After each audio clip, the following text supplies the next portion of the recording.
दिनांक 6 एप्रिल 2024 रोजी हिंगोली शहरात रात्रीची गस्त घालीत असताना गोपनीय माहिती मिळाली की एनटीसी भागात दरोडे टाकण्याच्या तयारीत आहेत।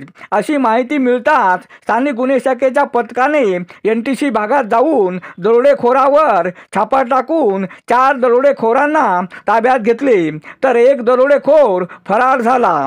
ताब्यात घेतलेल्या दरोडेखोराकडून आधीच्या चोरीतील कार, मोटारसायकल व घातक हत्यार, खंजीर, लोखंडी रॉड, कटर, पकड, दोरी, मिरची पावडर, चोरीचे मोबाईल जप्त करण्यात आले।